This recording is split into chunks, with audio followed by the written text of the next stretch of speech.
Hey guys, Chris Uthe here, and I wanted to do a thoughtful review of Baker Barbell Club. So let's get right into this. My training history,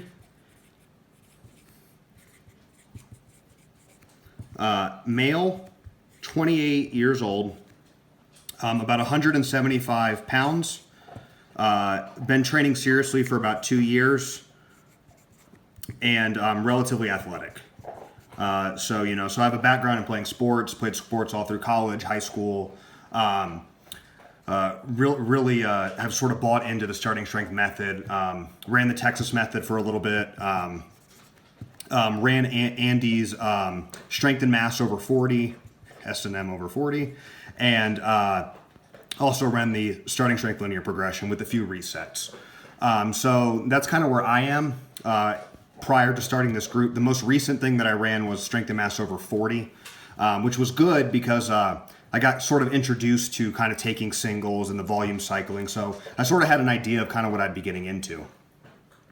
Baker Barbell Club sort of differs from what you would get with maybe some of the online programs or some of these high-touch online coaching programs is really what it comes down to me is basically four things is what it provides.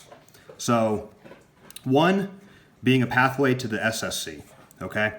So, what it's going to provide you is sort of exposure to people whose training would be far different than what yours is. So, one of the problems that I kind of see that is if you sort of go down this route and you decide, hey, I want to coach my friends, they're going to be relatively similar to you. They're going to have similar aspirations, probably same body weight. They might be a family member or something where you don't really see anybody's training that is going to be fundamentally different for you. So, through the Facebook group, and, I'm not really big into Facebook or whatever. I actually made one to get into the group.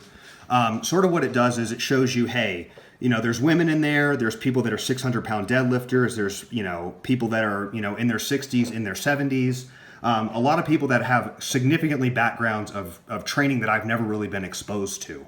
So understanding what those people would be like, people that you could potentially be coaching, you start to sort of evaluate the training a little bit different. And sort of what it comes down to for me is accountability.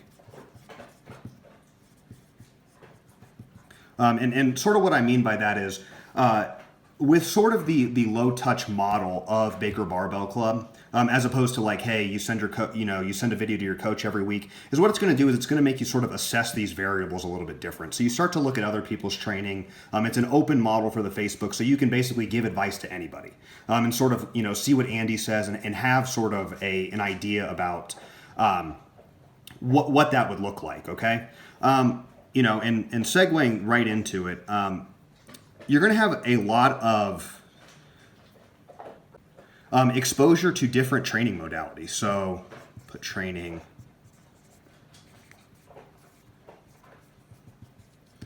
Okay, different training modalities. So I remember when we first started in the group, there was a lot of people on the Starting Strength forum that were saying, hey, is it West Side? Is it this? Is it that?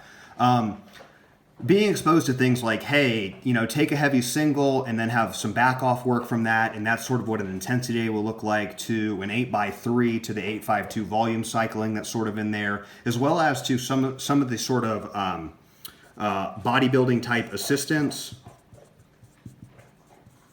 So I'll just put bodybuilding assistance, heavy singles, GPP. There's a lot of stuff that you wouldn't necessarily do in like a vanilla Texas method. You wouldn't particularly do it in a heavy, light, medium. I mean, maybe you would, but just understanding how that's going to kind of implement in your training and manifest itself is pretty important, and something that I found a lot of value in, because obviously you might have some sort of aesthetic goals, or you may have somebody that you're going to coach that would have aesthetic goals in mind, and now you'll kind of understand, hey, how will curls fit into a program? How do you program 50 chin-ups? How do you program the prowler when you're doing all of this heavy volume or in an intensity cycle? In addition to those training modalities, you'll also get a good exposure to periodization of your training, right? So right now we're kind of in an 852 cycle. That's a little bit different because, if you did a vanilla Texas method, you would just basically run it until you can't run it anymore. The next thing you want to talk about is sort of the club mentality of it. So it is a true kind of barbell club, which is kind of different from some of the other things that you'll see out there, whether you're doing juggernaut or whatever, where there is sort of a team atmosphere to it. So you know a lot of people in the club, you get updates on their training. So it's not just you communicating with Andy. You also get this huge exposure to people that are also going through some of the same stuff as you, that may have similar lifts to you, similar injuries. So when somebody kind of posts a question on there, you're going to get really good feedback of, hey, what do I do? This may not happen to me right now, but what do I do if it happens to me in the future? Injuries. I know there's been a couple posts on there about rehabbing the hamstring, some adductor strains, things like that I haven't particularly encountered, but I'm curious about what I would do and how to fit that into an overall training block, because that's really the problem there is, hey, how long do I need to run this out for? What should I expect to? When can I resume normal training? Those are all things that Andy kind of covers in this group. And I think finally is what it's going to expose you to is kind of auxiliary advice. Okay, so things that normally you wouldn't have exposure to in a training block. For instance, I know many of the members here, including myself, we competed at the Spring Classic, and I remember asking Andy, hey, what should I expect to go for his lifts? What should I plan for my attempts? And he was super helpful with figuring out sort of what to do for that. And then I went to the seminar out here in Denver a couple months ago, and I mean, from all the sort of knowledge that I have gotten and accountability with respect to my training, I felt extremely prepared for the seminar. The lectures were a lot more engaging. Just understanding what kind of lifts I needed to take, lifting in front of people. I try to post all my videos on the Baker Barbell Club when I record them. So sort of being able to kind of see, perform in front of people, have people critique your lifts, kind of knowing what that sort of feedback loop is going to look like, made it a really valuable experience that I was able to put a lot of context to.